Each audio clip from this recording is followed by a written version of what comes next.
Hello everyone, I hope you're doing well. So today I thought I'd make a video on a bit more of a serious topic, and I'm making this in the hopes of helping just maybe one or two people out there, but I know I'm not going to be like the best advice giver ever, but I hope by making this I can help give some of you guys some advice. So what I'm going to be talking about today is having confidence in alternative fashion, whether it be Lolita, Fairy K, or any kind of Japanese fashion, or just if you decide to dress, you know, more abnormally as society would say.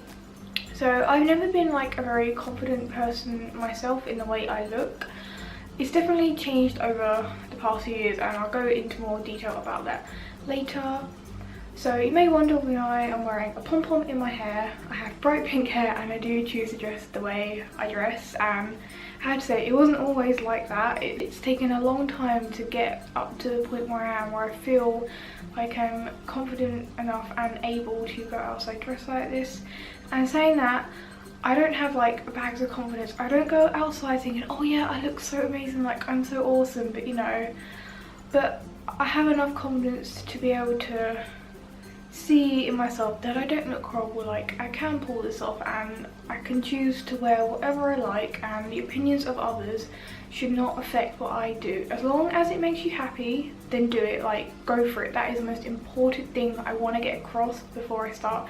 If it makes you happy, then don't let anybody stop you. But when it comes to J fashion or any kind of like alternative fashion, it definitely sort of comes in stages. Like I definitely didn't start going out dressed completely like this. It was about probably a couple of years ago now that I first started to become interested in Japanese fashion, and I had admired a lot of people online for a very long time, and I always thought to myself, like, why can't I just dress like that? You know, like for some reason I always thought it was out of my reach, and for some reason I wasn't able to do it. But I knew that was all in my head, and of course I was able to do it. If I wanted to do it and I chose to do it, then you know, why not? So I think when I actually started to get into J fashion itself, I started by buying like a few pieces here and there. I think I first got my pair of like sort of like platform shoes, and I started to get like a few more sort of anime kawaii themed tops and skirts here and there, and I started to sort of slowly incorporate those into my like general style. And I don't know, I didn't really have like a set style before anyway.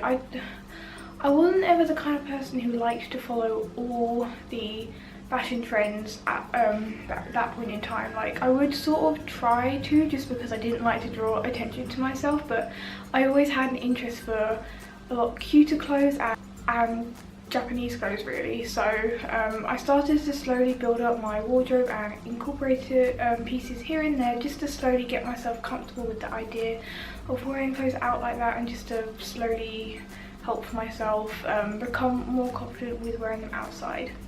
Now when it does come to receiving comments, particularly negative ones, I have to say you do sort of have to build up a bit of a tough skin for that, because you know they are going to be there. Like there's no lie, you're going to get bad stuff said to you from dressing this way, of course, because over here people are scared of it. Like if people are scared of something, then they often act in a very negative way towards it. And because this kind of fashion isn't really that well known over here, people don't really know what to say. They don't know like why you want to dress like that. People often think that you're doing it for attention, or you know, to be like a child, and all horrible stupid reasons like that, which of course are not true.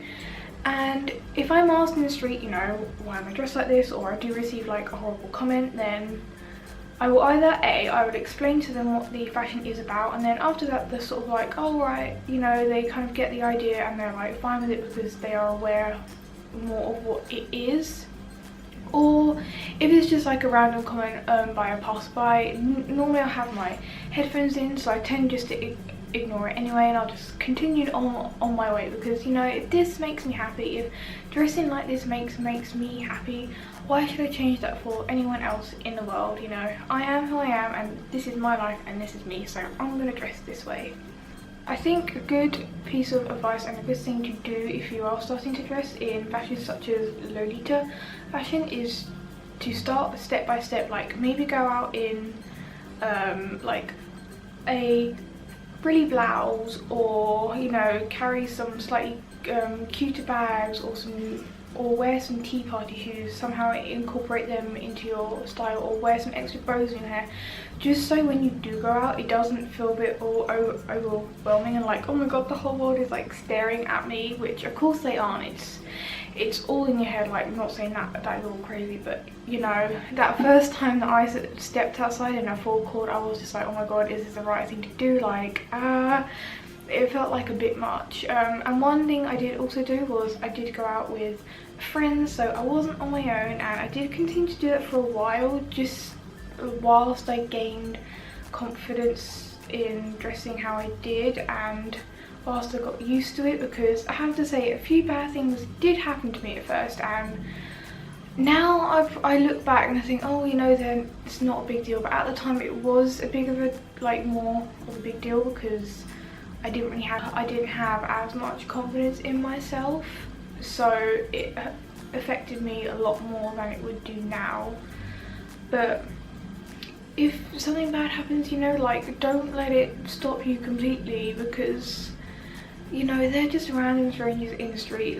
Chances be you're not going to see them ever again, and you know, people like to make hurtful comments just to get under people's skin. You know, people are like that, and sometimes there isn't a reason, but we just have to accept it, that people aren't always going to like who you are, and move on and continue doing it because you like to do it and you enjoy doing it for you. Also, I might make a separate video on this topic because it is quite a big one, but when it comes to parents, I have to say my parents, they never really had a problem with it in the first place, just because I was always kind of like, I've always been into anime and Pokemon and stuff like that, and like I've had dye hair for quite a few years now, so they were always used to me trying different styles and being a bit not so normal, so they didn't really have a problem when I started to dress in Lolita fashion and more Japanese fashion. I think they were just pleased that I kind of found like a niche that I was interested in, and I finally started to sort of develop myself more as a person. But you know, if you do have parents who maybe aren't as comfortable with it as mine are, then again, slowly introducing pieces into your wardrobe is a really good way to sort of slowly introduce them into it as well. And you know, hopefully if you build it up slowly, well, obviously they're going to notice, but not so much if you walk downstairs in like a full-on sweet OTT cord. That might be a bit much in one go. But also, you know, explain to them what the fashion is about, history behind it, because then hopefully that will interest them more and they'll become more insightful into it as well. When it comes to my own confidence in Japanese fashion and going out the way I dress, I'm definitely not 100% there, but I'm a lot more comfortable than I used to be, as I've said, and it really does just take time. Like, time is probably the biggest thing for everything in life. You know, obviously to this day I do get bad comments, but you know, I do get mainly nice comments, which is the one thing. Like, the good comments always override the bad comments. Like, if little kid smiles at you, or if someone wants to take a picture with you, that always makes all of the bad comments just go away instantly, and it really is worth it for things like that. And it's worth it because I know that this fashion is what makes me truly happy, and I wouldn't change anything about me for anyone else out there, because it makes me happy and that's all I want to be in life. And cheesy as that sounds, it's true. So yeah, if it makes you happy, then keep doing what you're doing. So I think that was about everything that I wanted to talk about in this. I really hope this helped some of you guys out there, and if it did, please let me know down below. And I hope this wasn't just some kind of like mishmash ramble that made no sense whatsoever. I do find it hard sometimes to articulate my thoughts across on camera, because in my head I'm like, I need to get this across perfectly, I can't make any mistakes, which I know isn't true whatsoever. Like, we're only human, and it probably seems perfect once I edit this, but in my head I'm just like, trying to get all my points across and not forget anything. So yeah, I really hope this helped some of you guys out there. and thank you for watching. Make sure to like and subscribe before you go for more content. I try to upload 3 times a week, so yeah, stay tuned. Have a great day. Bye guys.